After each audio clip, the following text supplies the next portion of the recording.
In progress.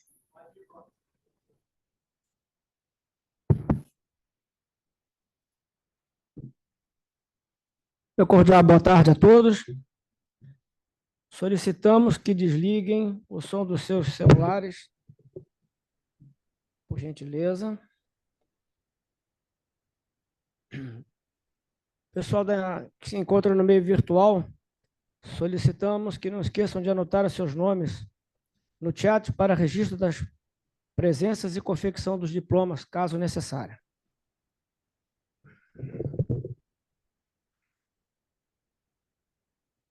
Senhoras e senhores, boa tarde. Hoje, 3 de junho do ano de 2025, associados e convidados reúnem-se na modalidade presencial e virtual para a sessão ordinária em que o confrade, professor Pedro Ernesto Mariano de Azevedo, proferirá a palestra Vida e Obra de Antônio Mariano de Azevedo, patrono da cadeira número 9. Destacamos as presenças das seguintes autoridades e personalidades presentes: Contra-Almirante Guilherme Matos de Abreu, professor Sérgio Pinto Monteiro, presidente da Liga da Defesa Nacional, Coronel Antônio Ferreira Sobrinho, da DPH-SEX. Alguma autoridade? Alguma autoridade?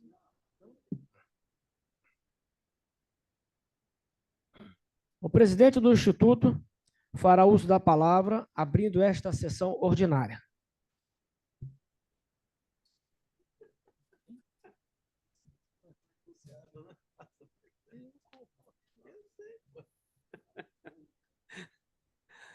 Boa tarde, meus amigos, confrades e confreiras que estão presentes aqui no nosso auditório. Muito bom ver o nosso... Meu prezado, agora que eu vi você, tinha te visto, você está aqui na frente, pô. O nosso secretário deu a... temos aqui o nosso vice-presidente também, o professor Rolf, que nos dá a honra aqui da presença. Então, a todos, senhoras e senhores que estão aqui presentes, isso, liga aí, porque eu preciso enxergar aqui o monitor, eu não consigo ver lá. Nessa tarde aqui no nosso instituto. A internet, o pessoal que está na internet, eu tenho que olhar lá para a câmera, porque ele não ligou aqui ainda o monitor, então eu não consigo ver quem está aí. Mas o pessoal que está na internet nos dando agora que eu vi, tá? Então, a todos que estão aí pela internet, agora eu estou enxergando aqui. O meu muito obrigado pela presença de todos. Não esqueçam de colocar os seus nomes e endereços eletrônicos. Está dando um aviso ali, ó, a tela não está sendo configurada. Coloquem os nomes e endereços eletrônicos aí no bate-papo, no chat, para que possam depois manter o contato conosco e receber as nossas informações. Dou aberta esta sessão ordinária do IGHMB, deste 3 de junho de 2025. Teremos, com certeza, uma ótima tarde com o nosso professor Pedro Ernesto aqui, que nos dá a honra de nos ministrar essa bela conversa agora à tarde. Ao pessoal que está presente aqui, eu só vou lembrar o seguinte: estamos com obras aqui no clube e os banheiros aqui do 7º andar estão interditados por causa da obra. Então, a escada ali, quem quiser, tem o 8º andar, no mesmo local, só que no 8º andar, tá bem? Então, só esse lembrete. E eu peço ao pessoal que está aqui presente, e quem está aí na internet também, que façam a sua inscrição no YouTube, na nossa página lá do YouTube, para que a gente chegue aos 500 inscritos, porque nós já estamos com quantos, Gabriel? Nós estamos com 312, faltam 188 ainda, né? Se todo mundo aqui, o pessoal que está aí na internet, a gente vai diminuindo. Façam então a sua inscrição lá no nosso canal, e as nossas palestras são sempre colocadas lá depois, né? Porque a gente tem que fazer a edição. Então, muito obrigado pela presença de todos, boa tarde e tenhamos uma ótima tarde hoje, proveitosa e cultural. Muito obrigado a todos, boa tarde. Secretário, pode continuar. Obrigado, general. Leitura do extrato do currículo do palestrante. Pedro Ernesto Mariano de Azevedo, professor titular de Sociologia do Desenvolvimento, Nascido no Rio de Janeiro, capital, em 12 de janeiro de 1940. Segundo tenente da reserva não remunerada, formado no Centro de Instrução de Oficiais da Reserva da Marinha no ano de 1963. Bacharel em Ciências Humanas, do Instituto de Ciências Humanas da Universidade do Estado da Guanabara, atual UERJ. Licenciado em Ciências Sociais, especializado em Sociologia, pela Faculdade de Filosofia e Educação da Universidade do Estado da Guanabara. Pós-graduado em especialização, curso de Opinião Pública e Relações Públicas pela PUC Rio de Janeiro em 1964. Curso Superior de Guerra pela Escola Superior de Guerra em 1978. Doutorado em Ciência Política pela Université René Descartes, Sorbonne, Paris. Curso de Defesa Continental, pelo Colégio Interamericano de Defesa em Washington, Estados Unidos, 1987 a 1988. Pertencendo atualmente à Associação dos Diplomados da Escola Superior de Guerra, quando foi presidente em 2008 e 2009 e membro vitalício do Conselho Superior. Associação Comercial do Rio de Janeiro, membro vitalício do Conselho Superior e Liga da Defesa Nacional. Livro publicado, Manual de Relações Públicas, pela Tecnoprint no Rio de Janeiro, em 1979. Artigos publicados em diversos periódicos, destacando-se Revista da Escola Superior de Guerra, número 19, de 1991, com o título Uma Especulação para o ano de 2003. Revista do Clube Militar, número 227, em 1978, com o título Aniversário da Revolução Democrática de 1964. Também da Revista do Clube, número 320, em 1995, A Comunicação Social nas Forças Armadas. Também na Revista do Clube, número 321, em 1995, Por que os militares ganham pouco? Principais atividades. Como professor em outras instituições. Universidade Federal do Rio de Janeiro, Escola de Comunicação. PUC Rio de Janeiro, Departamento de Comunicação Social e Instituto de Administração e Gerência. Universidade Estácio de Sá. Escola Superior de Guerra, membro do Corpo Permanente nomeado pelo presidente João Figueiredo, chefe da Divisão de Cursos de Atualização e da Divisão de Comunicação Social.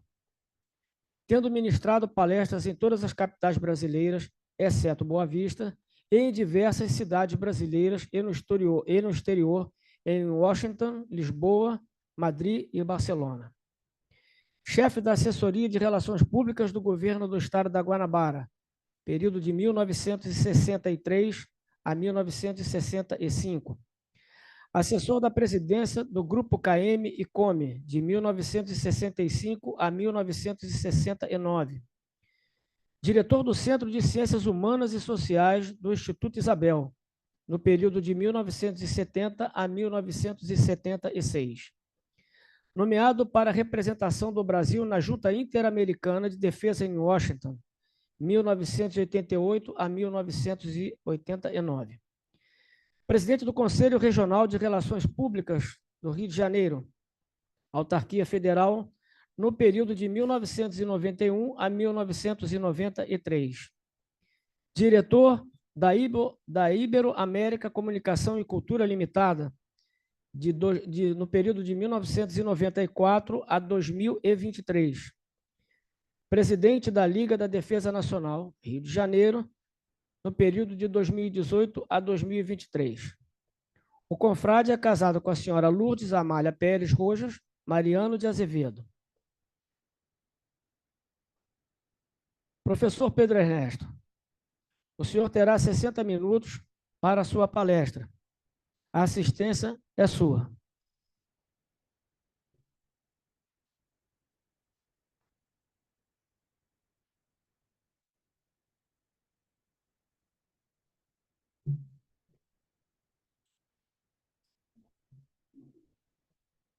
Obrigado.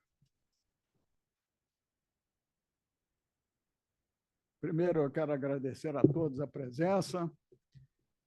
Estamos hoje voltando a nos ver, encontrando velhos amigos aqui, e espero que compreendam que eu não sou um professor de história. Eu estou cumprindo aqui uma missão. Ao assumir a cadeira número 9, cujo titular era Antônio Mariano de Azevedo, foi-me dada a missão de contar a história de Mariano de Azevedo, que era meu bisavô. De sorte que eu tive que buscar as informações, porque eu sabia bastante coisa, mas eu tinha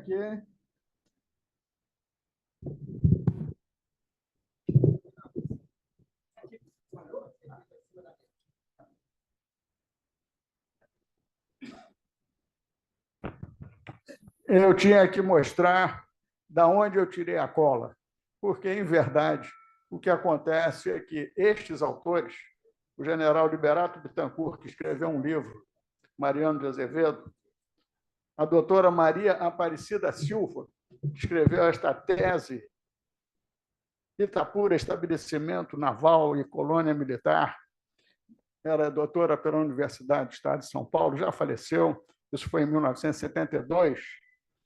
Esta outra, cuja autora está aqui presente, que é também doutora, e este foi o seu mestrado na Escola de Guerra Naval e, portanto, é um mestrado profissional de estudos marítimos. Neste mestrado, uma boa parte fala sobre a ação de Antônio Mariano de Azevedo. Portanto, o que eu vou falar, quero lhes ser muito franco, é o que eu soube da vida da minha família, muito mais pelos autores do que pelo... Eu não conheci o meu bisavô, eu tive um contato apenas com o meu avô, mas eu era um garoto e ele, portanto, não pôde me passar grande coisa. Mas, enfim, apresentados esses autores, eu apresento, então, o Mariano de Azevedo. O que ele tinha também de interessante é que era o homem mais alto durante muito tempo no Império. Ele tinha 1,90 m e teve 2 filhos com mais de 2 metros. Imagine, hoje em dia, ter 2 metros já é, né, excepcional. Então, espero provar que não foi grande só no tamanho. Vamos lá.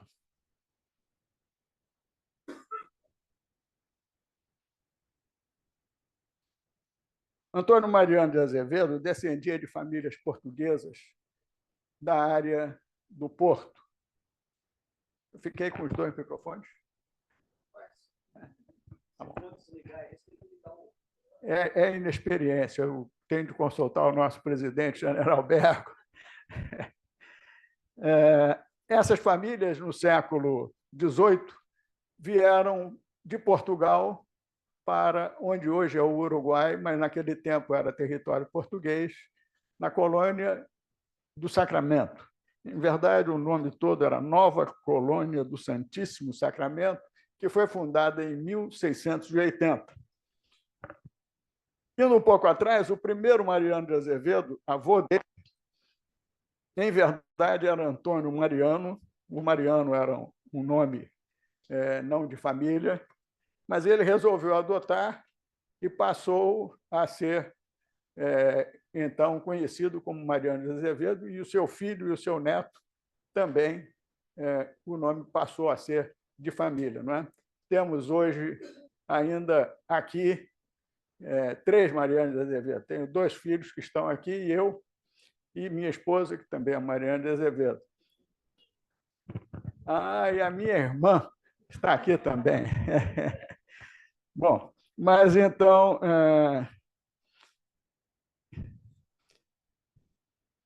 Seu pai, o Antônio Mariano de Azevedo, nascido em 1801, seguiu a carreira militar. Casou com Júlia Palheiros de Azevedo, pernambucana, professora de piano e de humanidades, e tiveram um único filho, o Antônio. Ele foi, como eu já disse, o terceiro a usar o nome, nascido em 1827, no dia 30 de junho. Daqui a mais 2 anos, ele estará completando 200 anos, digamos, não é? Nasceu na Rua da Constituição, 42, num prédio que ainda existe. É um prédio antigo, mas está lá, não é mais residencial. Na sua vida, destaca-se o fato de que, aos 12 anos, completando os estudos básicos, ele, com 12 anos e meio, passa a ser aluno da Escola Naval. Nós temos aqui, hoje, um dos descendentes, meu sobrinho mais velho, é um capitão de mar e guerra da ativa, está aqui o comandante Walter, e que segue a tradição da família. O filho dele é do Colégio Militar. Mas, continuando, em 24 de novembro de 1842, com 15 anos, iniciou como guarda-marinha a sua carreira naval. Em 25 de novembro de 1844, foi promovido a segundo-tenente, tendo seguido em missão para o Rio da Prata. Ao retornar, foi destacado para a fortaleza de Villegagnon e, dando o quarto de serviço de meia-noite às 4, ocorreu uma passagem que poderíamos caracterizar como tragicômica. Ele escreveu um livro de versos, melhor, ele escreveu em versos no livro do quarto, concluindo com o habitual: entreguei o serviço como me entregaram. Aí foi preso e submetido a um conselho, e este conselho de disciplina, de investigação, o submeteu a um julgamento por haver feito versos durante o serviço. O jovem tenente justificou-se, dizendo que não fizera versos durante o quarto, mas sim que escrevera o quarto em versos, sem que houvesse uma só lei, ordem ou artigo de detalhe na Marinha, determinando que fossem em prosa as partes do serviço diário. Foi absolvido unanimemente. E daí em diante, determinou-se que fossem em prosa as partes do serviço diário na Marinha. Eu vou abrir aqui um parênteses para lhes contar uma coisa, porque foi citada a minha passagem pela Escola Superior de Guerra. Em 1978, na primeira semana logo que eu entrei, um coronel se apresentou no auditório a mim: sou o coronel, tem a gentileza de me acompanhar até a secretaria. E eu fiquei: o que será que está acontecendo? Acompanhei, chegando lá, ele me disse: o senhor está convidado para almoçar na próxima segunda-feira na mesa do comandante da escola. Pô, coronel, precisava me trazer aqui para isso? Eu estava assim: é só um convite formal. Tá bom. Daí a mais alguns dias, o mesmo coronel me procura e me diz: o senhor foi escolhido para falar pela primeira vez a primeira comemoração de uma data festiva, que é 31 de março. Eu estou falando sobre isso porque foi citado aqui que eu tenho um artigo na revista do Clube Militar. E eu fui para casa e não consegui escrever nada. E tudo que eu pensava já tinha sido dito. Não sei como, 2 frases rimaram. E eu aí me lembrei do meu bisavô e fiz um poema. E, ao ler pela primeira vez, naquela tribuna da Escola Superior de Guerra, um poema comemorando uma data, isso ressoou, e, sem que me pedissem, publicaram na revista do Clube Militar. Vejam como, 100 e tantos anos depois, né, essas coisas se repetem. E daí eu passei a ser um autor de artigos frequentes na revista do clube. Bom, eu contei isso porque, tendo citado que era da escola, acho, inclusive, que essa minha saliência à época, porque quando dei ao coronel o texto que ele tinha que levar para o subcomandante, ele me disse: mas é um poema? Não pode. Eu digo: coronel, qual é a lei que diz que tem que ser em prosa? Não lembro. Aí foi ao comandante e foi aprovado, e eu já tinha o argumento, tirei do bolso. Bem, mas continuando com Mariano de Azevedo Antigo. Naquela época, é importante frisar, Mariano de Azevedo já havia se destacado e foi designado pelo ministro da Marinha, seguiu para os Estados Unidos e Europa com o objetivo de especializar-se em engenharia, estudando os sistemas de construção de navios a vapor, planejamento de estradas, portos e canais. Já havia uma hipótese de guerra com o Paraguai, que desejava expandir seu território. Solano Lopes almejava reconquistar uma posição que seu país tivera ao ser conhecido como La Gigante Província de las Índias.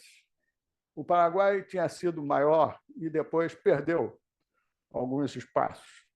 Em 1856, o relacionamento com o Paraguai estava se deteriorando. Ao Brasil interessava muito ter a livre navegação no Rio Paraguai, porque era o que mais facilmente nos levava a Mato Grosso. Não existiam estradas para Mato Grosso. Então, em abril daquele ano, o Barão do Rio Branco firmou um convênio, vejam bem, convênio, com o governo paraguaio, obtendo a livre navegação, mas cedendo às exigências relativas às questões de limites. Deixamos de ter o rio Iguatemi como linha de delimitação, conforme for acertado nos tratados de Madrid e de Santo Ildefonso, quando cedemos uma significativa área aos paraguaios. Como eu falei, não foi algo tão forte quanto um tratado, foi um convênio. E este pacto durou apenas por 6 anos. Com isso, vamos ver o que veio a ocorrer depois. A crise, evidentemente, esquentou. Na sua tese de doutorado, Maria Aparecida Silva cita uma colocação feita pelo general Raul Silveira de Mello, consagrado historiador militar, que conhecia há 50 anos atrás. Ele, em uma das suas obras, observou o quanto deveríamos penitenciarmos-nos pelo fato de havermos deixado aquelas ferocíssimas terras durante quase 2 séculos em total desamparo e abandono. E era verdade. Somente em 1850, verificando-se o fortalecimento militar dos paraguaios, que contavam com um grande apoio dos britânicos, a mulher do Solano era britânica, isso talvez tenha ajudado, e ele estava muito bem armado. O nosso exército, por informações que tive, contava com 19 mil homens, imaginem, e ele tinha 80 mil. Então, como eu dizia, verificando-se esse fortalecimento militar e o interesse do Paraguai em ampliar o seu território, iniciou-se o processo de criação da colônia, que, após estudos, viria a ser a de Itapura. Quando o ministro da Marinha, José Antônio Saraiva, debatia-se a proposta de construção de uma via de acesso para o estado de Mato Grosso, que ainda estava isolado, que iria de São Paulo ou do Paraná por meio de estradas, aproveitando os rios navegáveis. Quando se fala de estrada nesse tempo, eram caminhos, muitas vezes, picadas. O tenente Mariano de Azevedo, então, com 28 anos, ao retornar do exterior, foi indicado para a nova missão. O ministro, ao receber um tão jovem oficial, não decidiu imediatamente, buscando encontrar um outro com maior experiência. Ele era apenas primeiro-tenente, jovem, né? Mas a indicação que partira do quartel-general foi mantida e Saldanha o nomeou. Esta foi a primeira de uma série de importantes missões durante sua vida, conhecer o interior da província de São Paulo e apresentar um relatório demonstrando quais as medidas necessárias para se chegar até o Mato Grosso, por meio de estradas, inicialmente picadas, e rios navegáveis. O relatório do primeiro-tenente da Armada sobre a missão de que foi incumbido iniciou pela descrição da viagem do rio Tietê até o rio Paraná, apresentando as despesas para a construção do estabelecimento naval. A seguir, descreveu o roteiro técnico sobre a navegação dos rios Piracicaba e Tietê, finalizando com uma análise político-estratégica sobre a região. Foi um documento muito longo e basta imaginar as dificuldades encontradas a cada dia em uma área ainda pouco ou nada conhecida, deve ter propiciado a ele muita dor de cabeça. Vamos ver a planta de situação da colônia de Itapura. Este é um mapa. Estes são mapas da época. Aquele primeiro é que era... está aqui a planta de situação. Itapura veio, no futuro, a se localizar aqui. Este é o rio Paraná. Este é o rio Tietê. O Paraná vai, desce, e os paraguaios poderiam ter invadido São Paulo por aqui. O Tietê... Bom, hoje ainda essa área foi alagada, infelizmente, porque... Infelizmente não, até felizmente, porque se criou uma represa. E a cidade que existia aqui passou para terras firmes mais elevadas. Até chegar aí, até se concluir o estudo e poder se fazer esse mapa, muitos anos se passaram. Do extenso e minucioso relatório, apresentarei alguns trechos pinçados da dissertação de mestrado da doutora Jéssica Gonzaga, que nos brinda com a sua presença hoje aqui. Ali está: lançando os olhos sobre qualquer mapa do Brasil, vê-se que o Rio Paraguai é a via traçada pela natureza para o desenvolvimento da civilização do Mato Grosso. Defendendo a importância da presença no Alto Paraná, onde se infiltrará no coração da província tudo quanto possa concorrer para abrasileirá-la. Era tomar posse do que era nosso e que nós, infelizmente, não estávamos vivendo por lá. Ele identificou o povoado de Miranda e não a área de Itapura, inicialmente, como o mais indicado para o estabelecimento de uma atividade militar e política, e fez questão de prever um trajeto do Rio de Janeiro a Miranda, passando por Itapura. Eu vou lhes dizer que do Rio a Santos eram 3 dias de navio. De Santos a São Paulo, por estrada de terra, 1 dia, subindo a serra. De São Paulo a Piracicaba, por estrada de terra, 3 dias.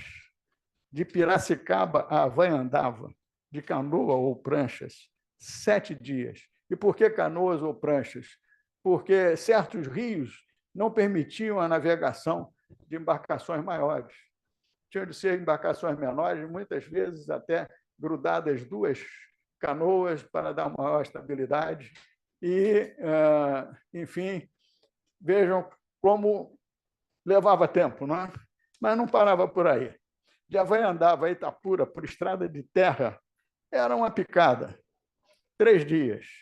De Itapura ao Porto dos Barbosas, de navio a vapor, que já existia, mas não era, nesse tempo, de guerra, mais 3 dias. Varação para Nioaque, por estrada de terra, 2 dias. E, se houvessem falhas na viagem, mais 3 dias. Com isso, seriam 25 dias de viagem em condições bem precárias, pois, em certo trecho, seriam usadas, como já falei, canoas e pranchas. E para levar, como vamos ver adiante, um navio desmontado, é muito difícil. Nas estradas de terra, teriam de se utilizar de burros, e podemos imaginar como seria trabalhoso conduzi-los pelas vias fluviais. Vamos mostrar a foto de do Salto de Itapura. Bom, agora, essas são várias imagens, aí está o Salto de Itapura. Ele, vejam, é quase que uma cachoeirinha, não é? Mas imaginem este rio que vem de São Paulo, não deságua em direção ao Atlântico, segue para o interior para se unir ao Paraná. Ele tem dezenas de saltos, dezenas de corredeiras. Portanto, a navegação por ele, quando se chegava em um ponto como esse, o que se tinha que fazer? Tirar tudo dos barcos, levar para a terra, caminhar com aquilo pela terra e descer aonde o rio voltava a ser navegável. Imaginem isso feito 31 vezes, como foi trabalhoso. Pois bem, o plano proposto pelo tenente foi aprovado em 13 de junho de 1858. O imperador e o ministro da Marinha decretaram a criação do estabelecimento naval do Itapura e colônia militar, nomeando Antônio Mariano de Azevedo diretor. Vale lembrar que a primeira referência a Itapura está ainda registrada, porque temos em arquivo, em biblioteca, na obra do marechal reformado do Corpo de Engenheiros, Daniel Pedro Miller, compreendendo os territórios entre os rios Parapanema, Paranapanema, Paraná e margem esquerda do rio Tietê. É o que consta no mapa cronográfico da província de São Paulo, mapa esse de 1837. Essa área recebia outras denominações. Ela ainda não tinha um nome definido. Era conhecida como terreno desconhecido, habitado pelos índios coroados, ou Brasília Barbarum. Passou depois a ser intitulada como Sertão de Bauru. Em uma carta escrita pelo conde de Azambuja em 1767, sobre a capitania de São Paulo, vejam que já naquela época existia quem se preocupava. Me parece que lhe serão notórias utilidades que podem resultar estas conquistas da segurança daquele passo, que depende de se povoar o rio Tietê e fazer permanente um estabelecimento naquelas partes em que nos fortifiquemos. O conde de Azambuja foi, talvez, o precursor da proposta de criação desta colônia naval. Vinha de longe a ideia de colonizar aquela área, portanto. No último ano do século XVIII, falava-se em fundar 4 povoações junto ao leito do Tietê. A terceira dessas povoações seria junto ao Salto de Itapura, aí representado. A colônia naval e estabelecimento militar de Itapura não foi a primeira a ser organizada no Brasil. É interessante porque eu, quando estudei História, e no Pedro II estudava bastante, não se falou tanto nesse problema, nessas colônias que foram muitas. E Itapura não foi a primeira. A ideia de serem criadas colônias militares no interior teve início no Império, e a primeira delas foi no Pará, e foi denominada Colônia Pedro II. A lei orçamentária do Império, em junho de 1850, autorizava a construção de presídios e colônias militares, e várias foram sendo feitas, foram sendo criadas. Pena que não deixaram os presídios aí, porque parece que nós hoje teríamos com quem enchê-los. Mas, enfim, Itapura foi a única da Marinha que anos depois passou a ser do Exército. As primeiras tinham por objetivo interiorizar o desenvolvimento, fixar colonos, soldados agricultores. A ideia era levar soldados com suas famílias para que eles, então, tomassem posse da terra. havia uma corrente que desejava trazer estrangeiros, como aconteceu. Afinal, o Brasil tem estrangeiros hoje de quase, não direi de todos os países do mundo, mas direi que praticamente todos os países da Europa. Né? E, nesse tempo, também já existiam os nacionalistas que queriam que fossem os brasileiros mesmo que fossem assumir. É lógico que a nossa população nessa época era bem pequena. Pois bem, as primeiras tinham por objetivo interiorizar o desenvolvimento, fixar colonos, soldados, agricultores, né? Capazes de produzir alimentos, mas também visando a construção de novas vias de acesso ao interior. Principalmente ao estado do Mato Grosso, que estava isolado em uma região de muito difícil acesso. Frisamos Itapura, foi a única entre as dezenas de colônias militares organizadas a ser comandada pela Marinha. Havia uma forte hipótese de guerra e tanto os políticos como os militares consensualmente concordavam que deveríamos estar prontos para defender o nosso interior. E isso foi que levou, então, esse sentimento, que era consensual, a avançar no projeto. Convido-os agora a imaginarem como foi possível levar uma das canhoneiras compradas pelo almirante Tamandaré. Canhoneira era um barco de guerra. Esta canhoneira era um vapor. Pela primeira vez se montou no Brasil um vapor de guerra de ferro com um motor e, portanto, uma coisa complicada.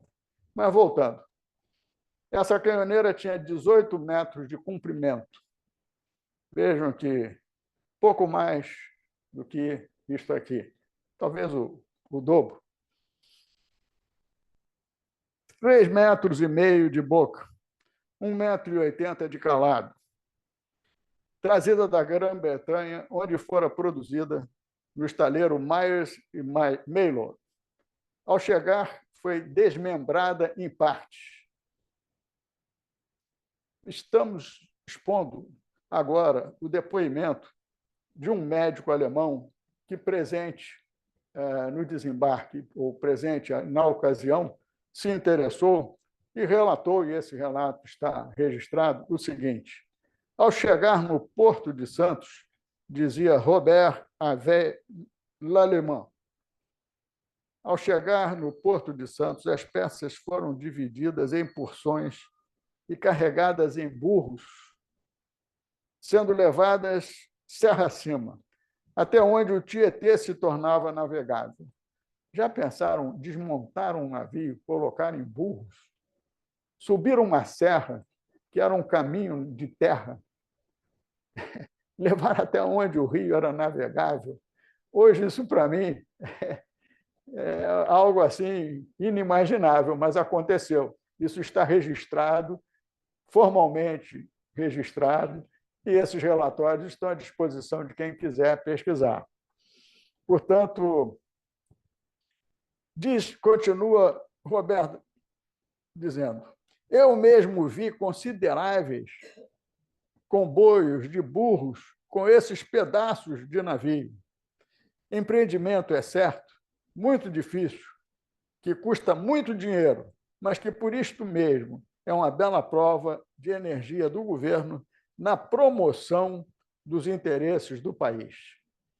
O tenente Mariano de Azevedo contava, ao seu tempo, trouxe em pedaços um vapor de ferro que tinha de armá-lo aqui imediatamente em navio de guerra. Só profissionais podem imaginar o trabalho que consumiu a reunião das peças do casco do navio depois de tão longa viagem, a armação e assentamento da sua caldeira, o motor de sua máquina e a fortificação, uma palavra que hoje usamos pouco, de todos os seus arranjos internos, feitos com madeiras tiradas das florestas de Itapura. Em Itapura, Mariano de Azevedo exerceu a função militar como responsável pelo comando, mas também a função econômica, pois havia uma cidade a ser construída, e foi construída. E nela deveria se manter a sede administrativa e o estaleiro, onde foi montada a canhoneira Tamandataí, com seu canhão. Era o responsável também que deveria implantar as atividades agrícolas, acumulando a função política e social como representante do poder do Estado imperial, promovendo a ocupação, a colonização e o serviço militar. A população era integrada por militares, civis, africanos livres e escravos da nação. Esta representação do poder do Estado imperial me parece que foi a que gerou uma ideia. Estivemos em Itapura, estive lá já 2 vezes, a última vez fui com meu filho, o Pedro Rafael, e nos diziam, ali naquela casa, que estava totalmente arruinada, ali esteve um imperador. Ele veio aqui no tempo do Império, mas o imperador realmente não chegou a conhecer Itapura. Mas o fato dele representar o imperador talvez tenha se disseminado e desenvolveu essa ideia de que o próprio imperador ali estivera. Em 1862, o tenente Mariano de Azevedo, após conseguir a aprovação pelo Ministério da Marinha, criou, vejam bem, a Companhia de Trabalhadores de Itapura. Coisa, para aquela época, deve ter sido algo extremamente novo. E qual seria o objetivo? Conceder benefícios aos africanos livres e aos escravos. Mas benefícios, mas tendo como retorno o trabalho, pagando um salário de 100 mil réis aos homens e 50 mil réis às mulheres e crianças. Aos escravos que desejassem permanecer na colônia, com as suas famílias, evidentemente, era concedida a alforria, caso se comprometessem a ficar ali para o resto das suas vidas. É lógico que todos diziam sim, e talvez tenha até permanecido mesmo. Para lá foram 200 escravos da coroa, cujos filhos eram considerados livres por proposta feita ao ministro da Marinha, que concordou, e por solicitação de Mariano de Azevedo, conseguiu-se mais tarde do imperador a libertação de todos que estavam em Itapura. Imaginem essa cidade sendo construída numa região completamente inóspita, né? E, no entanto, se transformou num vilarejo, pequeno, é verdade, mas com ruas arborizadas, que contava com uma escola. Vamos passar aqui. Estas ruínas do almoxarifado da colônia. Não, volta, por favor. Vamos mostrar devagar. Medindo 48 metros. Vejam, isso já eram ruínas porque a área foi depois inundada, como eu falei, né? Adiante, vamos mostrar. Não se construiu uma capelinha. Isso foi uma igreja matriz, nesta cidade que chegou a ter 800 habitantes. Portanto, como construir uma igreja como essa? Da onde tirar tudo que é necessário para se fazer um prédio assim, não é? Mas vejam que está aí a foto, e ela hoje jaz sob a água dessa represa. E vejam que existem outras construções. Isso é uma documentação do Museu Paulista, hein? Essa foi a casa do diretor da colônia. Ele fez um bangalô numa área mais elevada. Não sei se ele teve um aviso prévio que tudo ia ser inundado, mas só sobrou a casa dele quando a inundação criou, né, esse novo lago. E era uma bela construção. Nós estivemos lá, ela já estava toda deteriorada. Essa é uma foto ainda muito antiga, de cerca de 1905. E vamos passar adiante e vamos ver aí a escola pública,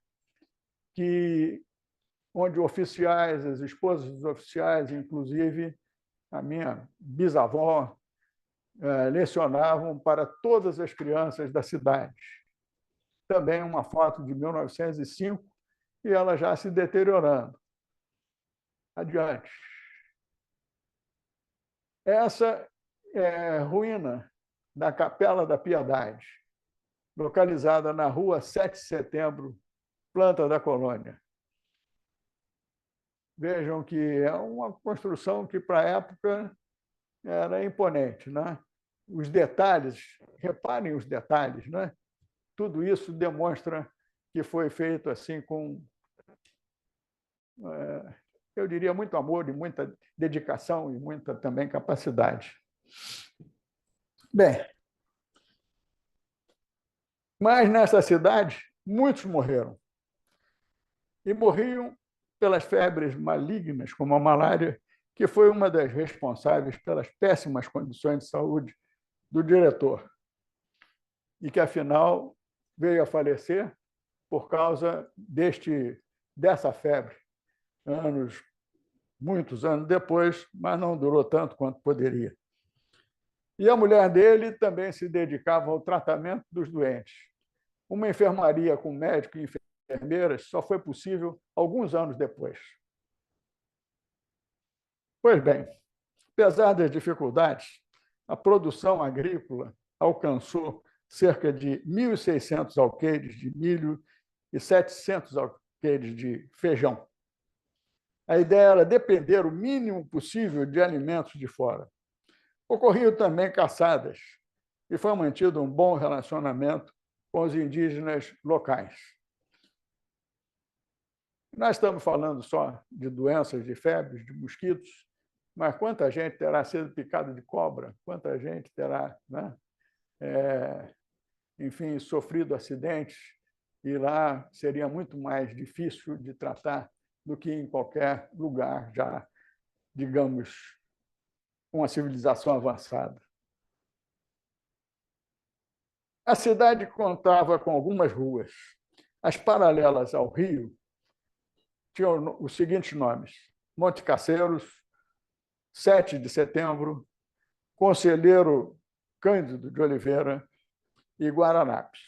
As perpendiculares, ou seja, aquelas que iriam desembocar no rio, eram Ipiranga, que ligava a praça da diretoria ao cemitério, Pirajá e Toneleiros. Nós temos aqui no Rio, interessante, né? Muitas ruas com esses nomes. Eles devem constar em muitas cidades pelo Brasil. Essas ruas tinham até 10 braças. Falando em braças, é preciso explicar que isso significa 460 metros, ou seja, cada braça, 46 metros, com uma largura de 14 metros. Dezenas de cajazeiros, palmeiras, paineiras foram plantados. Foi construída uma estrada que melhorou as condições do caminho existente até Havaianava. Então, vejam que realmente ele passou lá 6 anos. Foi para lá bem jovem, né? E conseguiu, não sei como, fazer tudo isso. Como sempre em toda parte acontece, lá também ocorreu que, em 1861, um deputado, nascido em Piracicaba, denunciou pela tribuna da Assembleia do Estado de São Paulo que lá, na colônia, estava tudo muito mal. Ele foi à tribuna, depois à imprensa, e, por meio de uma representação feita diretamente ao imperador, ele reclamava de esbanjamentos. Falava da sua aversão pela má fiscalização e má administração da colônia naval de Itapura. Coube ao diretor da colônia defender-se e o fez produzindo um minucioso relatório denominado Defesa. Chamado à corte, ele teve que vir de lá ao Rio novamente.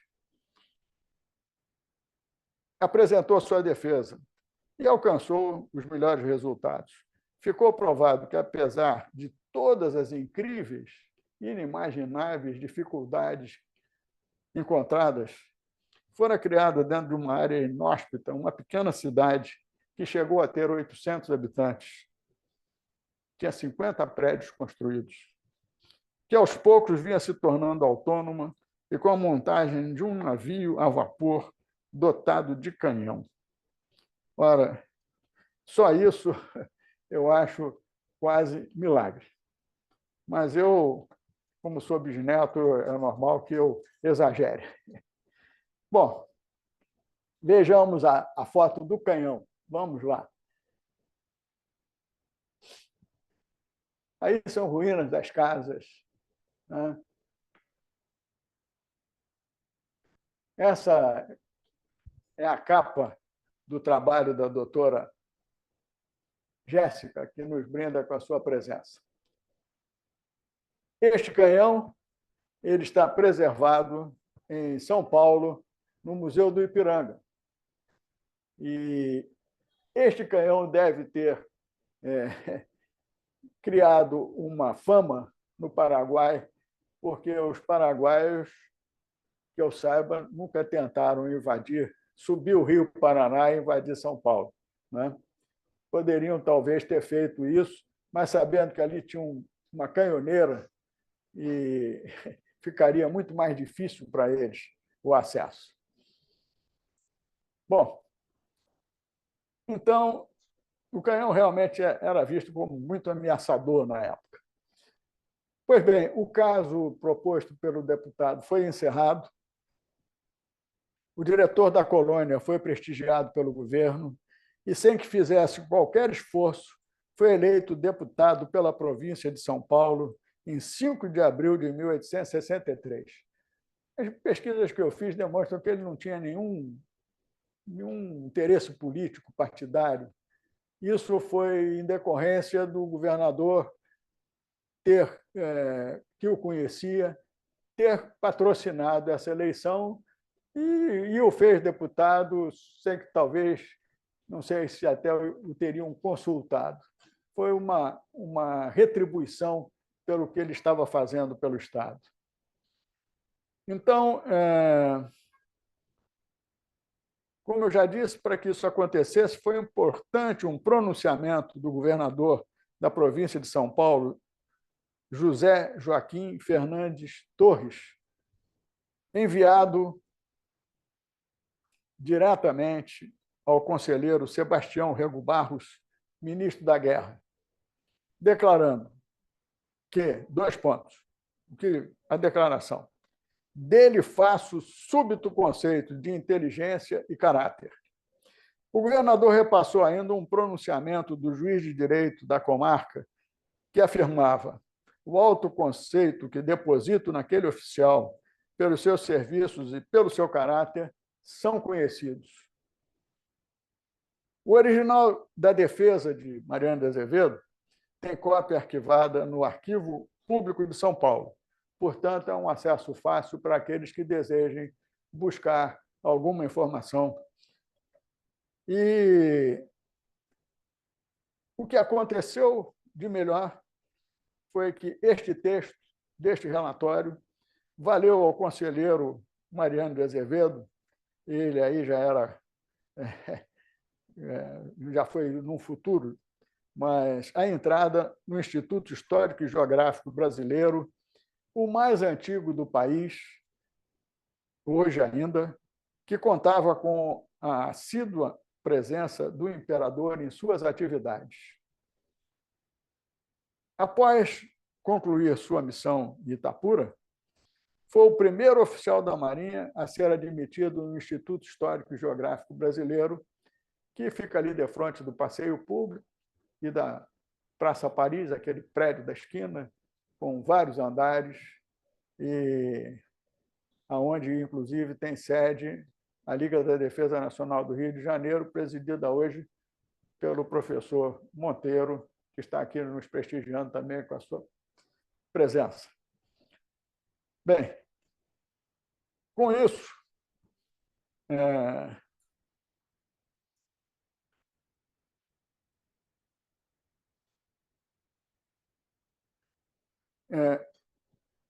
como já falei, encerrado o caso, recebeu determinação para voltar para a colônia e continuar seu trabalho. Anos depois de 6 anos lá, ele recebeu a determinação de retornar à corte. E aí recebeu também uma ordem de se apresentar ao imperador. Isto, certamente, era de grande importância. E ele já tinha recorrido, através dos canais competentes, e chegou ao imperador o pedido para livrar os escravos, né? E o imperador, então, o recebeu. Pedro II tratou Mariano com especial agrado.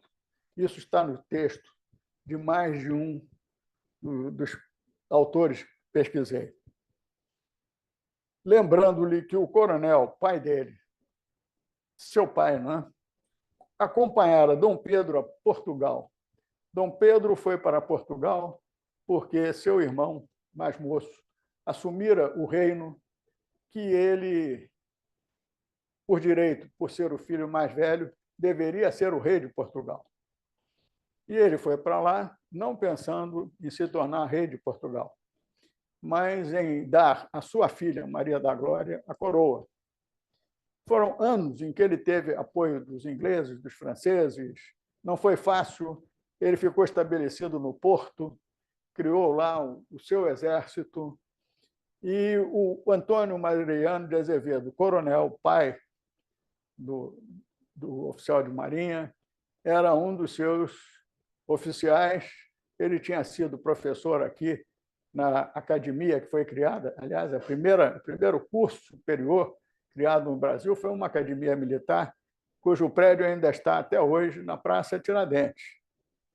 E lá, então, ele era um engenheiro também e deve ter sido muito útil, porque ele chegou a servir ao imperador era um militar graduado que atuava junto ao imperador. E o Antônio Mariano de Azevedo foi, digamos, distinguido pela rainha Maria II, Maria, né, filha de Dom Pedro I, que o fez regente da Índia Lusitana, que era formada por Goa e Macau. Dom Pedro lembrou isso a Mariano de Azevedo, como dizendo, né, e vou lhes dizer o que aconteceu, apesar disso tudo. No entanto, apesar de ter sido tão bem recebido, notícia da época frisava a atitude naquele momento perante o imperador. Abre aspas, cuja mão fidalga e generosa não foi beijada.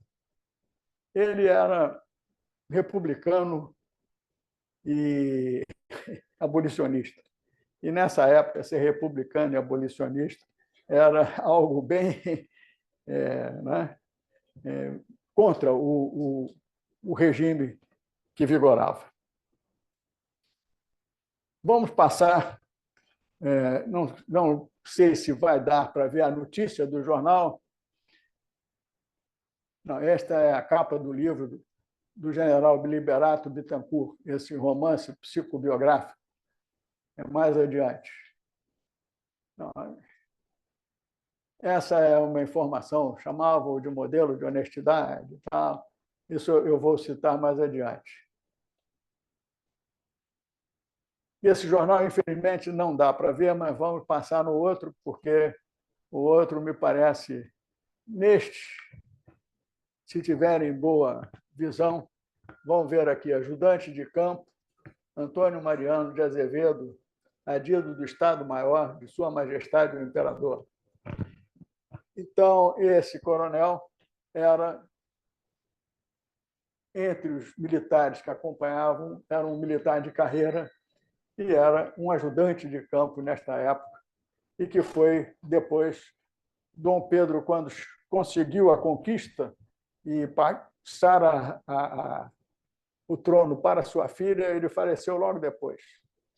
E, por isso, Dona Maria da Glória certamente desejou, então, talvez até por indicação do pai, e deu ao Mariano de Azevedo, número 2, né, o pai, essa posição de relevo.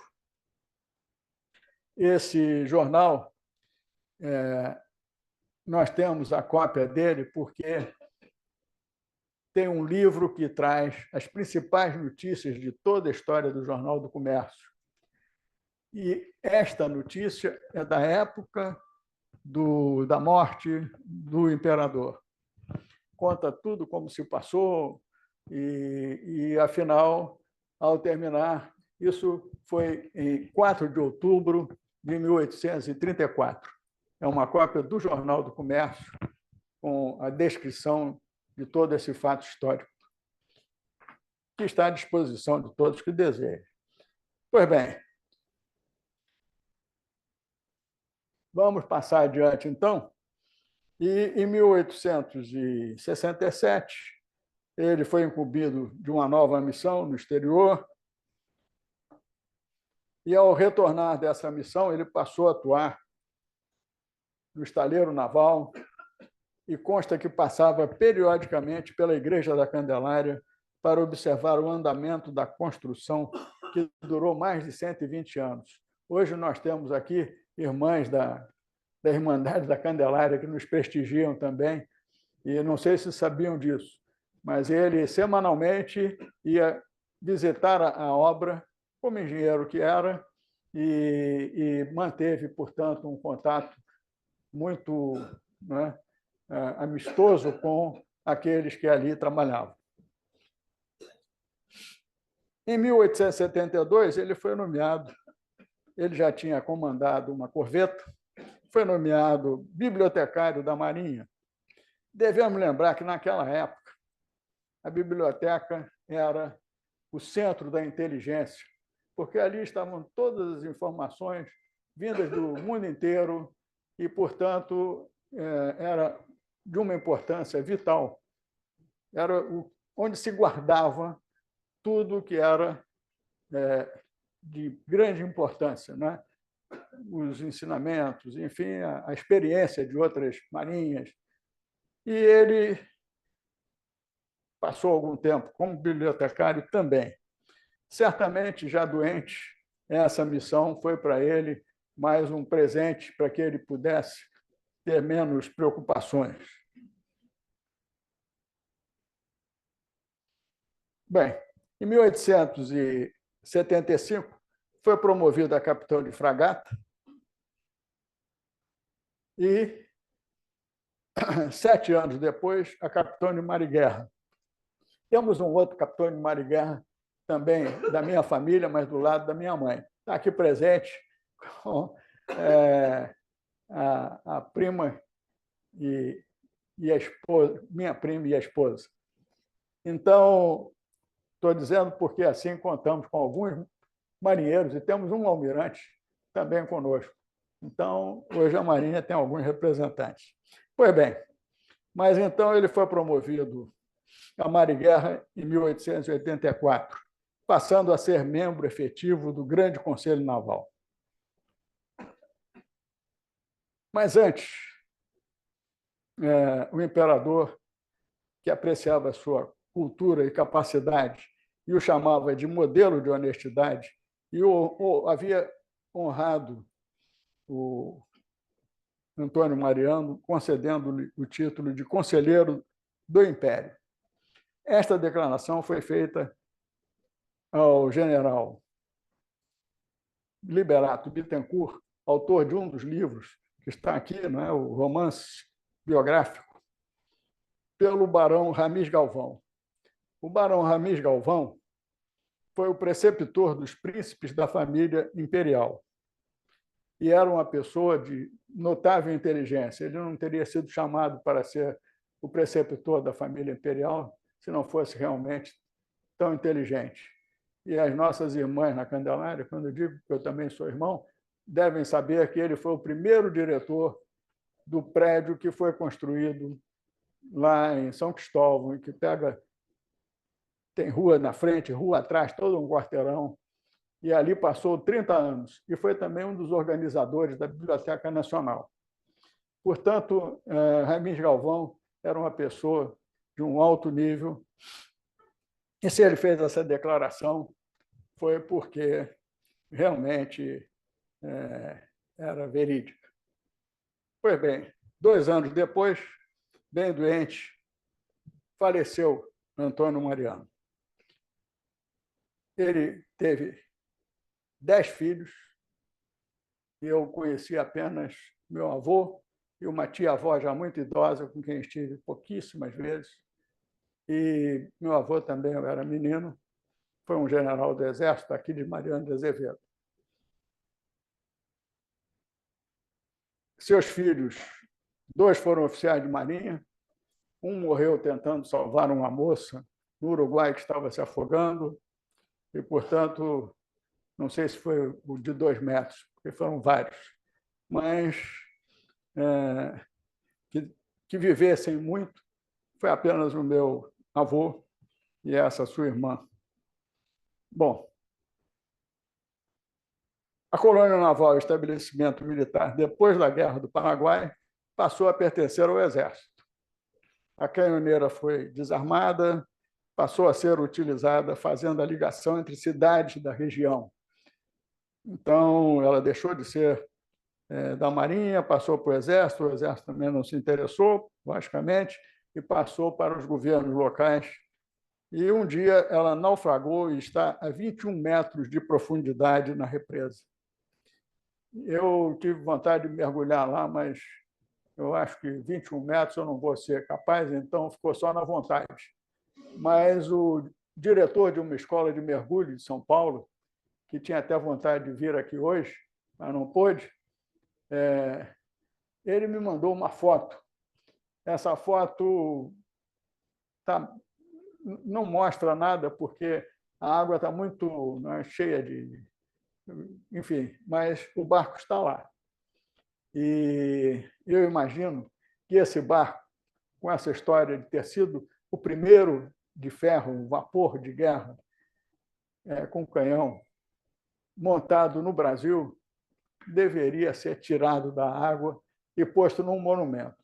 Tenho pensado até, General Berman, em fazer um projeto cultural, quem sabe, para conseguirmos, né? Creio que a Marinha deverá dar apoio. Aliás, a Marinha, eu tive, depois da última vez estive lá, com os dirigentes navais da época, e lá a cidade, junto com a Marinha, com um certo apoio da Marinha, está transformando aquela casa num museu e na sede da Secretaria de Educação. Eu soube que... Tá bom, ótimo. Temos essa casa se transformará, então, em um museu e na Secretaria de Educação Municipal. Eu confesso que fiquei muito triste com uma coisa. Eu rodei pela cidade, a cidade nova é uma cidade muito bem feita, ela foi planejada, ela foi, né, construída já há relativamente pouco tempo, e com boas ruas, boas casas. A população que estava lá onde foi instalada a Lagoa da Represa se instalou na cidade. Aí eu perguntei, onde é que fica a Rua Mariano de Azevedo? Não, não tem nenhuma, não. Achei, digo, vocês estão aqui porque ele veio para cá, mas ninguém sabia da história dele. E talvez com esse museu agora se tenha a oportunidade, né, de fazer uma mínima homenagem, que tenha lá no museu, pelo menos, alguma coisa que mostre como isso tudo aconteceu. Então, vejam que nessa história toda,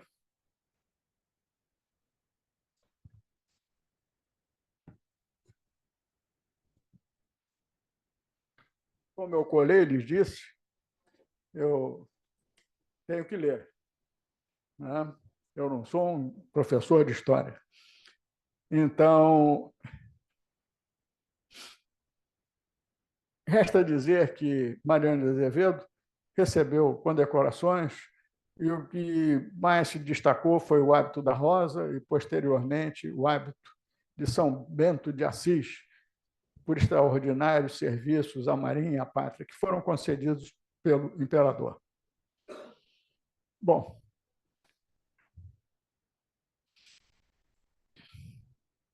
ele não chegou a ser almirante, mas foi conselheiro e essa foi uma forma de homenageá-lo, até porque ele morreu relativamente cedo. Bom, então, quero lhe dizer ainda que, quando eu cursei o SUORM, e já faz muito tempo, já lá se vão 65 anos, o SUORM é o Centro de Instrução para Oficiais da Reserva da Marinha. Eu sou um oficial, um segundo-tenente da reserva não remunerada. Eu vi muitas vezes uma barca d'água, e o nome dela me chamou a atenção, porque eu já sabia a história. Tinha o livro sobre Mariano de Azevedo lá em casa, eu já tinha lido. O nome da barca d'água era Itapura. Eu digo, poxa, mas depois de tanta coisa, dá o nome para uma barca d'água. Essa barca d'água, construída em 1946, e em 1960, 63, ela já estava bem gasta e já não tinha mais, acho que acabou. Eu queria, presidente, pedir licença, porque eu acho que o meu testemunho, minhas pesquisas, devem ter um certo valor, mas eu sou suspeito, né? Eu sou da família. Eu queria lhe pedir licença para deixar que a doutora Jéssica falasse 2 minutos, porque ela, na dissertação de mestrado, e a única que está viva, né? Maria Aparecida morreu, o general morreu, e aqui está a dissertação de mestrado. Podemos contar, doutora Jéssica, com a sua palavra? Então, apareça por 2 minutos, porque eu sei que o meu tempo está acabando.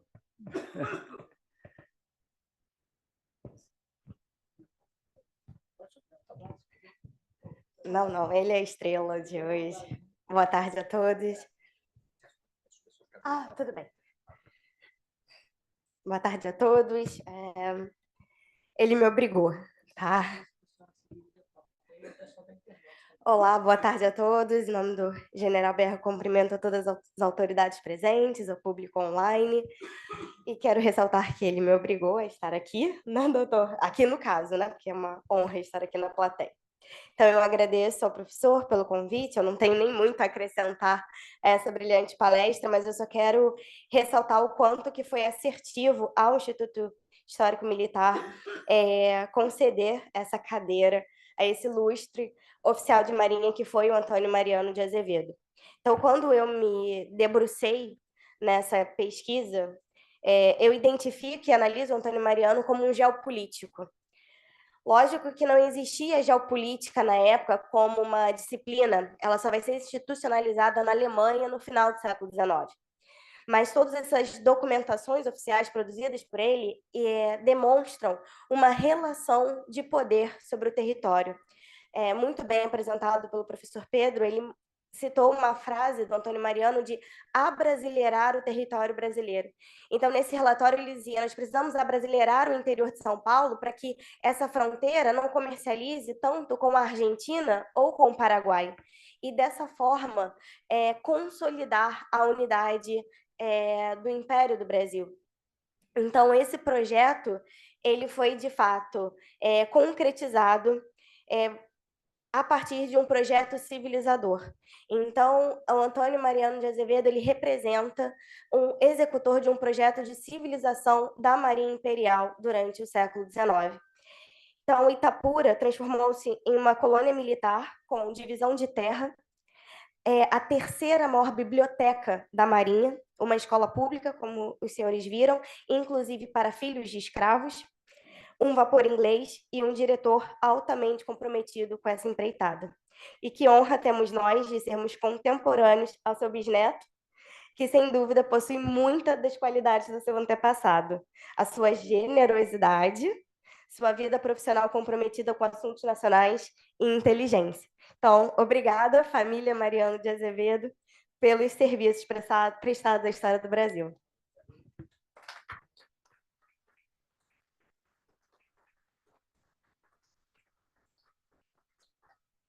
Essa é a dissertação de mestrado da única autora que está ainda conosco, os outros já se foram. E eu estou certo de que encontrarão aqueles que se interessarem na Escola de Guerra Naval, na Escola Naval e na Biblioteca Nacional, essa dissertação. Então, eminente presidente, prezados amigos que estão nos ouvindo e a quem eu não me dirigi, porque pela pouca experiência, é a primeira vez que falo aqui, não tive essa intuição de que estava sendo visto de tão longe. Mas eu quero agradecer a todos e passo, então, a palavra ao nosso secretário. Obrigado, professor.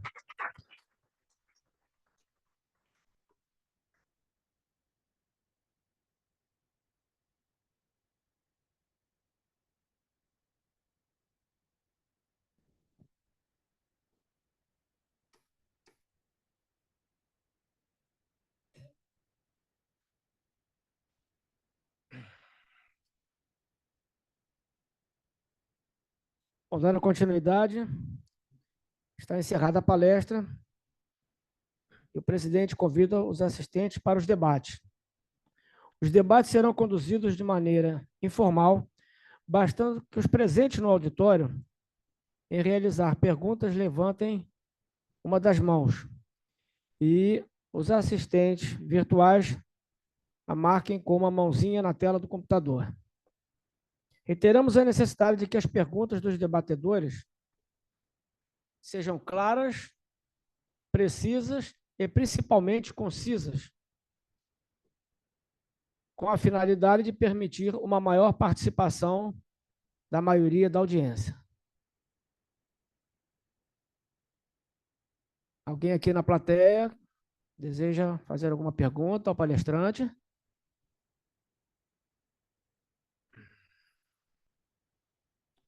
Primeiro debatedor, o nosso confrade Coronel Ferreira.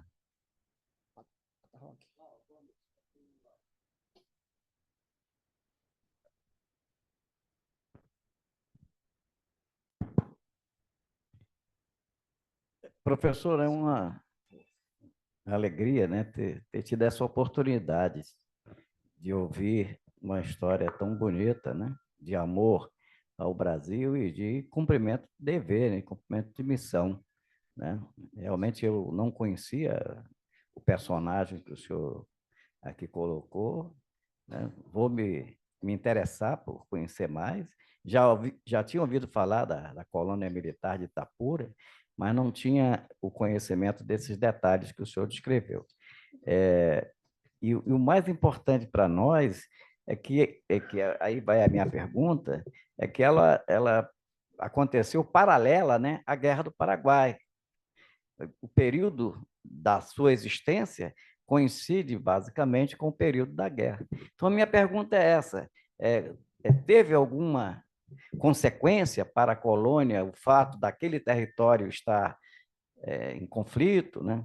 Houve alguma interferência, tá, na colocação da colônia ali em relação à guerra, né? Havia uma das estratégias de acesso, né, na época da coluna militar da Força Expedicionária do Mato Grosso, para fazer face à invasão do Paraguai, esse caminho que se delineou, né, com a criação da colônia, mas que, pelas razões que o senhor apresentou, evidentemente, ela não permitiria levar 3.600 homens até lá, né? Então, eu queria que o senhor me ilustrasse com relação à guerra, qual foi a interferência, o que aconteceu com a colônia em relação ao conflito Brasil-Paraguai.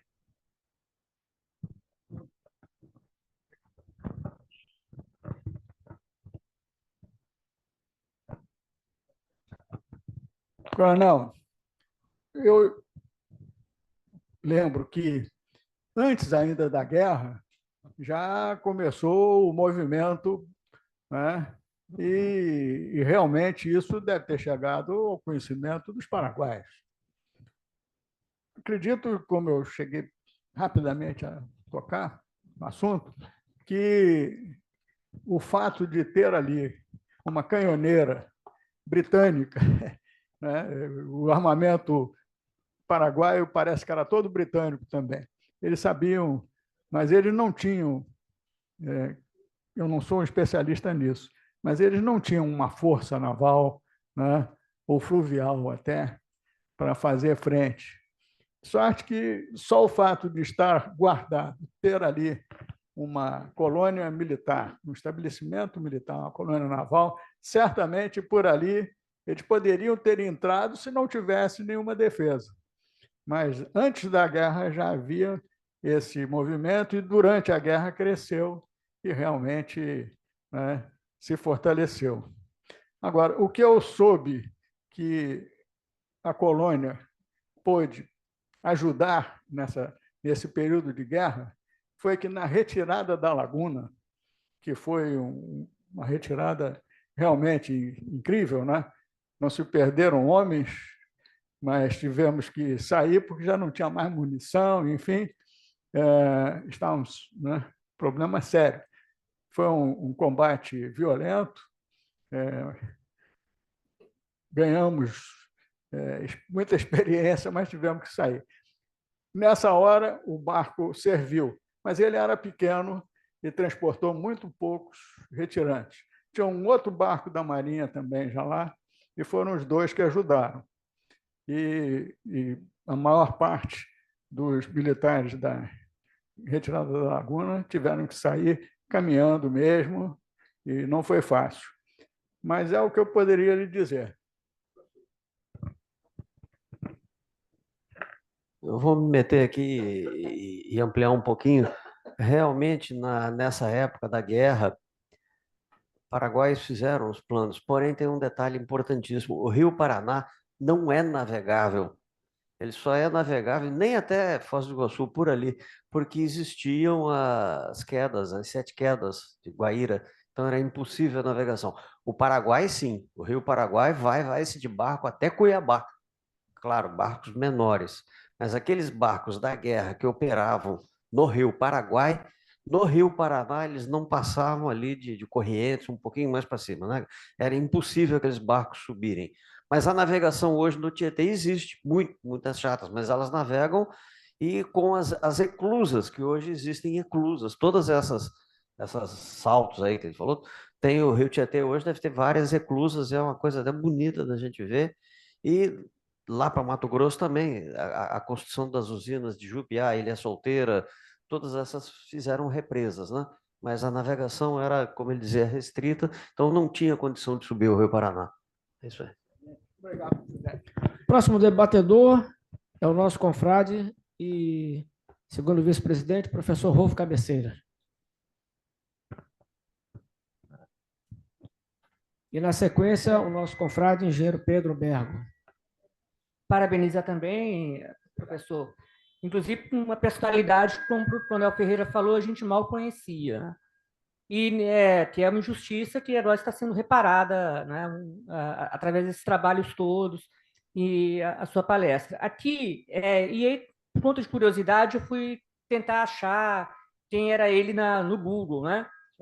E aí me apareceu um nome, não sei se é parente, que é um Antônio Mariano de Azevedo Marques, que é um jornalista de São Paulo, patriarca do jornalismo do estado de São Paulo. Ele é parente dele?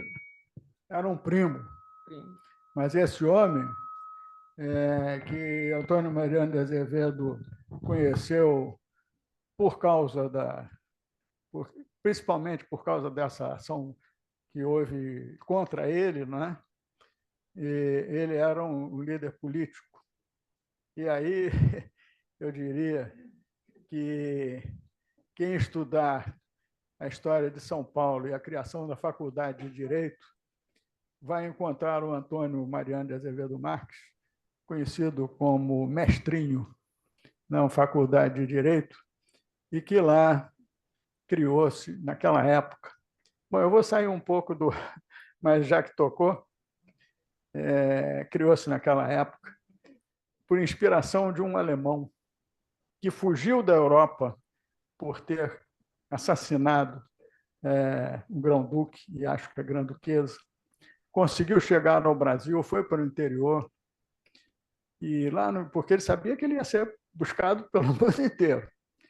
Do Rio, ele veio para São Paulo, foi para São Paulo e foi para o interior, onde um fazendeiro o acolheu para que ele ensinasse alemão aos filhos. Quando se criou a Faculdade de Direito, esse fazendeiro foi à capital e disse: olha, tem um alemão que ele cursou a universidade, ele fala várias línguas, e ele foi levado para ser professor na Faculdade de Direito. Foi o único que teve um busto no jardim da Faculdade de Direito. E lá ele criou uma entidade, Burschenschaft. Já ouviu falar, né? É a bucha. Pois é. E o Antônio Azevedo Marques foi um dos líderes dessa bucha, que até hoje tem uma participação séria na vida nacional, mas não vou entrar nisso, porque são assuntos atuais. Mas eles chegaram a ser amigos. Aliás, as famílias que vieram para o Brasil eram os antepassados do Mariano de Azevedo I. Ele tinha Sousas e tinha Marques, primos. Foram 3 famílias, creio que Barbosa também. Eram os Sousa, os Marques, os Barbosa e os Azevedo, que vieram da mesma região de Portugal. Hoje, eu pensava, quando estivemos lá, a Lourdes e eu, que eu ia encontrar uma cidade, praticamente é um bairro, tem 20 e poucos mil habitantes, é um municípiozinho pequeno, né? Mas Portugal tem 10 milhões de habitantes, portanto, é normal que... E foi dali que saíram eles todos para ir para Colônia do Sacramento e depois foram migrando e subindo e vieram até aqui o Rio. Muito obrigado. Muito obrigado pelas suas considerações muito elogiosas. Terceiro debatedor, nosso confrade, engenheiro Pedro Bergo. Boa tarde, professor Pedro Ernesto. Fiquei muito satisfeito em ouvir, conhecia, e ele remete também à genealogia, né? Eu costumo dizer que o fruto não cai longe da árvore. É muito interessante saber que o seu bisavô tem uma história tão bela e bonita aí, né? E para ser mais conhecida. Mas a minha pergunta vai direto ao assunto eu diria, de geografia, porque é o seguinte: pelo mapa que o senhor mostrou, a colônia militar foi construída aonde o Tietê deságua no Rio Paraná.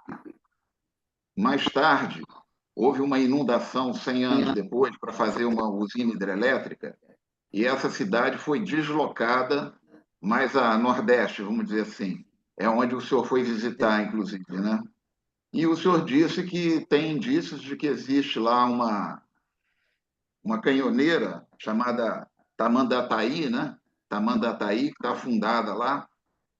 A pergunta que eu faço é o seguinte: ninguém pensou, quando fosse inundar lá a igreja, as casas, toda a cidade fosse inundada, resgatar nenhum objeto que fizesse lembrar a memória da colônia?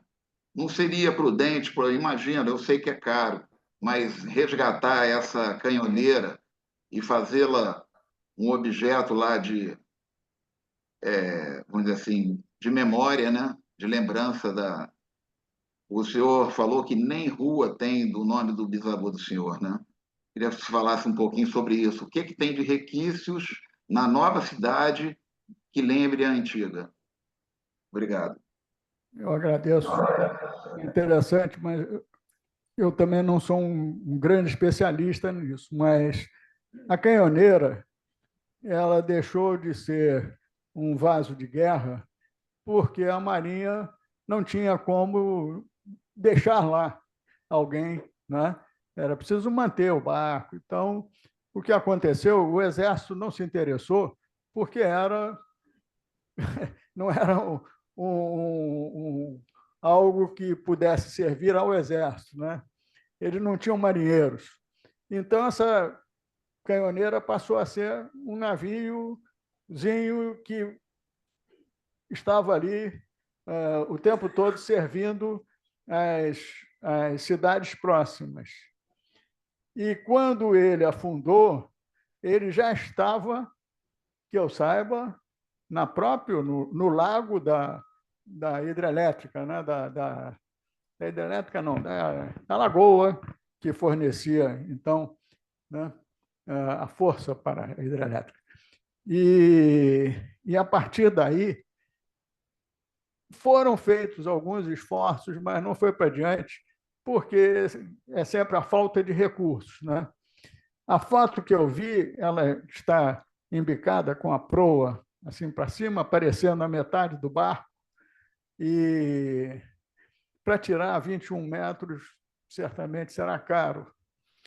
E esse foi talvez o motivo que levou a que as diversas pessoas que tocaram nisso não conseguiram desenvolver um projeto. Eu penso que provavelmente nós conseguiremos. Eu vou tentar desenvolver um projeto para tirarmos o barco lá de baixo, até porque talvez até os ingleses tenham interesse nisso.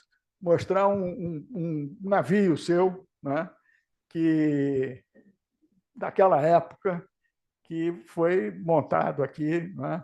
E nós compramos, né? O Tamandaré comprou umas 6 canhoneiras, pelo menos. Pois bem, só sobrou essa. E como foi o primeiro barco de ferro, ele tem uma história. Vamos ver se a Marinha certamente vai dar apoio moral, eu acredito, pleno. O apoio financeiro nós vamos buscar via projeto cultural. E a minha empresa hoje, a Iberoamérica de Comunicação e Cultura, que tem como diretora Dona Lourdes Amália, quem a dirige, ela certamente poderá desenvolver um projeto e vamos ver o que acontece. Eu tenho também 2 filhos que podem, quem sabe, dar uma força aí para esse fato acontecer. Mas não tenho mais a falar. Quer dizer, ela naufragou e já era paisana, digamos assim, e ninguém conseguiu, então, recuperá-la. Bom, nosso quarto e último debatedor, o professor Monteiro, presidente da Liga da Defesa Nacional.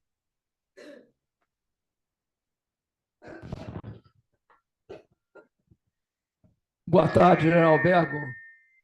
Boa tarde, professor Pedro Ernesto. Boa tarde, senhores e senhoras. É com imenso prazer que eu me dirijo ao meu querido amigo, antigo e eterno presidente da Liga de Defesa Nacional, a qual hoje eu tenho a honra de ser o presidente. Eu gostaria de saudá-lo e, nesse contexto em que está nos sendo revelada mais um dos nossos personagens históricos que, por circunstâncias que todos nós conhecemos, a nossa história continua mantendo em silêncio muitos heróis de todo o conteúdo histórico do Brasil.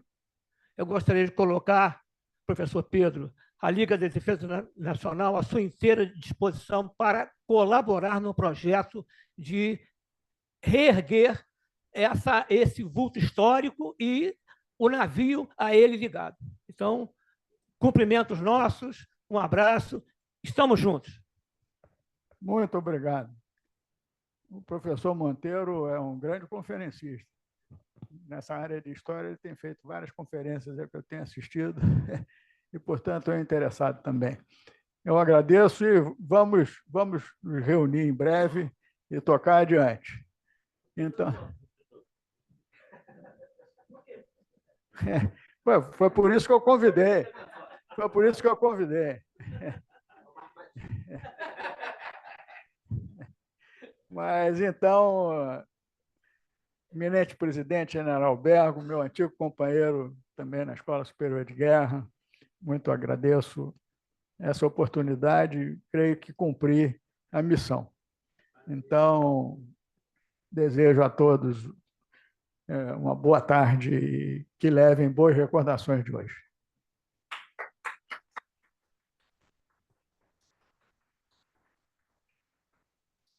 Estão encerrados os debates. Eu gostaria de pedir a presença aqui do nosso diretor de TI,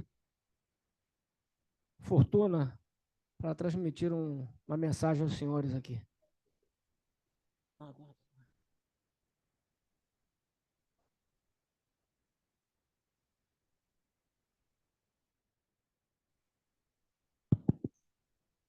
Boa tarde.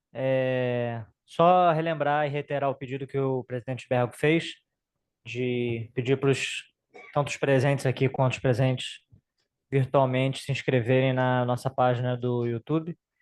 Desde que a gente começou aqui a sessão, a palestra do professor Pedro Ernesto, uma pessoa já se inscreveu, o que é bastante aproveitamento dado o histórico, mas a gente está tentando chegar a 500 inscritos, então agora faltam 187.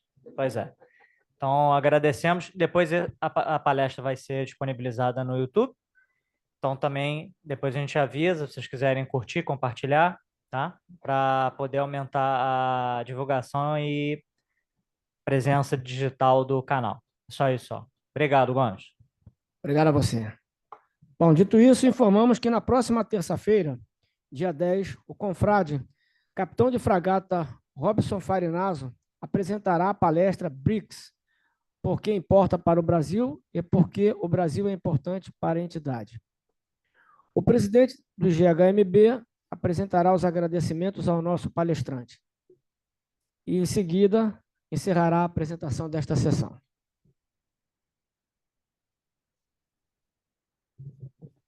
Meus amigos, como eu disse, uma tarde maravilhosa. Vejam como a gente vai aprendendo história, né? A gente tem estudado tanto aqui a Guerra da Tríplice Aliança ou Guerra do Paraguai, o Mato Grosso, né? São Paulo, o Paraná. Eu tenho ido muito ao Paraná, né? Avião é fácil, né? Se a gente tiver poder aquisitivo, vai aqui no aeroporto, em 40 minutos a gente está ali em Viracopos, mais 45 minutos eu chego lá em Cascavel. Somando aí as escalas, ir até o aeroporto, ir até o Galeão, né? Eu, de lá de Cascavel, ir até Toledo, eu gasto aí umas 3, 4 horas no máximo para chegar lá. Agora, vejam há pouca coisa, 160, 170 anos atrás, 20 e tantos dias, né? Em lombo de burro, em barco, desmontar, carregar nas costas. Hoje até de carro, né? De carro a gente vou lá para o Mato Grosso, a gente leva um dia e pouco, vai no ar-condicionado. Então vejam a diferença, né? O sacrifício que foi isso aí. E isso é o Brasil, é o nosso Brasil hoje. E aí, professor, o senhor nos deu essa aula hoje, coisa que pouquíssimos aqui sabiam. É uma cadeira do nosso instituto. É uma cadeira do nosso instituto, né? e que nós estamos fazendo aquele projeto que a gente tem há muito tempo de enaltecer os nossos patronos de cadeira aqui. Então, todos os membros do Instituto que ocupam cadeira estão convocados a fazer as suas apresentações. Com o tempo, a gente vai fazendo isso. O autor também é patrono? Pois é. Eu tenho a minha cadeira, né, professora Terezinha de Castro, está aí, a palestra está até pronta, né? Só vamos fazer ainda mais para frente. Mas então, o quanto a gente aprendeu hoje disso aí, coisas que a gente não sabia. E aí, professor, além do senhor nos ter levantado isso, o senhor agora já ficou com um desafio. Olha o desafio que o senhor ganhou agora. Nós estamos organizando, eu já tenho falado isso, para o ano que vem, o 51º Congresso da Comissão Internacional de História do Brasil. Será feito, História Militar, desculpe, 51º Congresso da Comissão Internacional de História Militar. Vamos fazer este congresso aqui no Brasil, não no Rio de Janeiro. Nós vamos fazer lá em Foz do Iguaçu, no Paraná, de 23 a 30 de agosto de 2026. Nós estamos empenhados nisso aí, em conseguir recursos, patrocínio, essas coisas todas. O tema desse nosso congresso é, ou será, fronteiras. Então, dividido em vários subtemas, mas entre eles as fronteiras internas, formação de nacionalidade, isso tudo é importante. Por isso, o senhor já acabou de se candidatar, né, a fazer aí um trabalho. Então, nós temos agora o NEFIM, que vai ser em outubro, o senhor já poderá fazer, nos entregar até setembro um trabalho, mas aí tem tamanho de página, essas coisas todas, né, para a gente fazer um livro, porque está nos nossos projetos, é o projeto nosso dos 90 anos do nosso instituto. Nós estamos completando 90 anos no ano que vem e vamos fazer agora, neste NEFIM, uma prévia do congresso do ano que vem e vamos publicar um livro.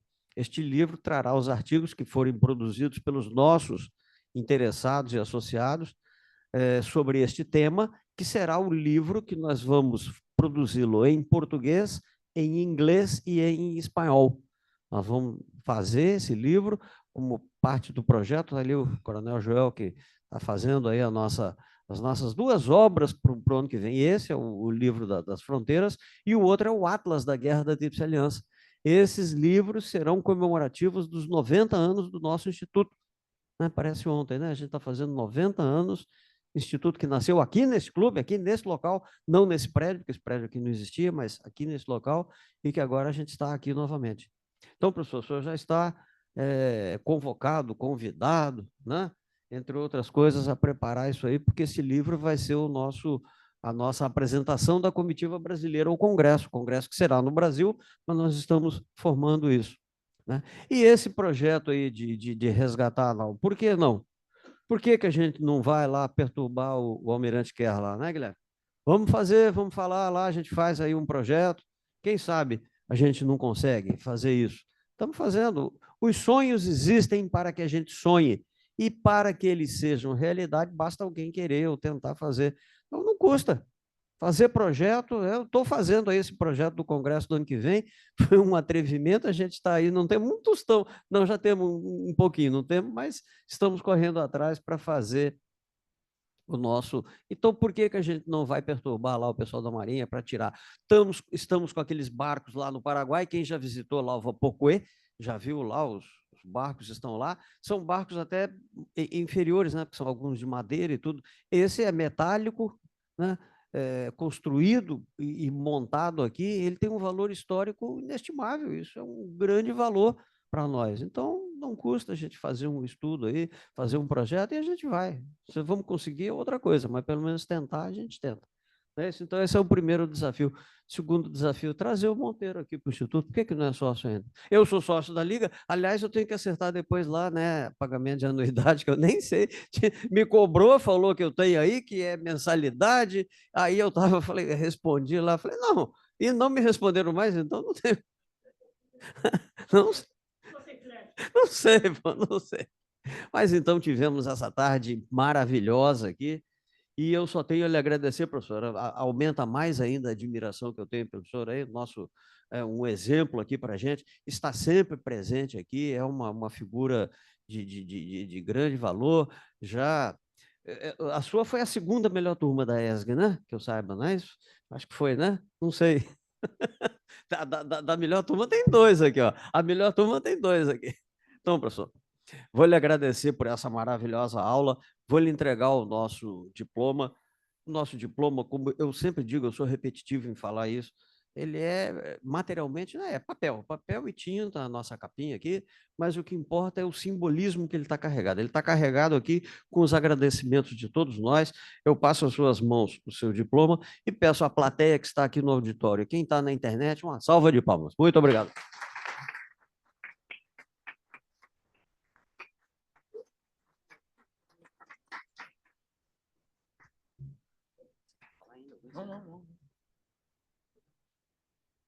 Então, meus amigos, eu dou por encerrada essa sessão do nosso instituto, dessa tarde maravilhosa.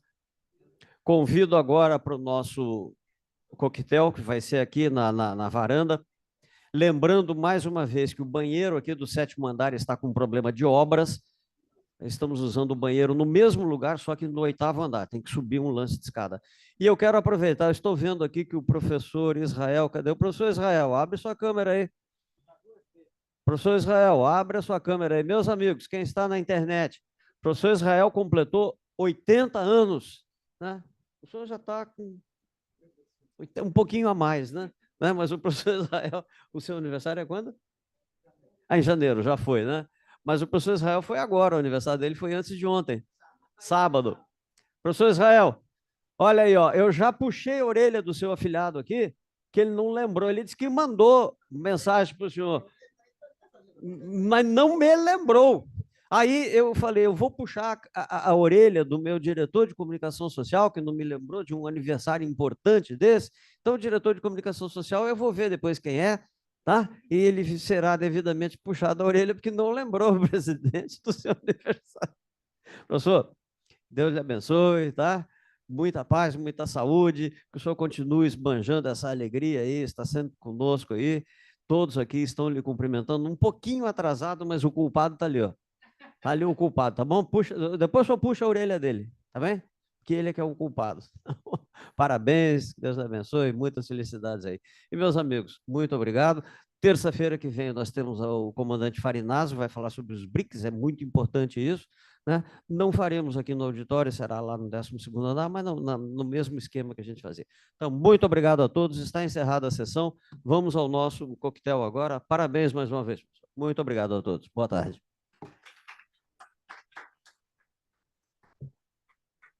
Quem estiver interessado em adquirir o PIN do Instituto, temos ali à disposição para um valor simbólico de R$ 35,00, tá? É esse pinzinho aqui da lapela. Quem desejar adquirir, por favor, é o momento. Muito obrigado.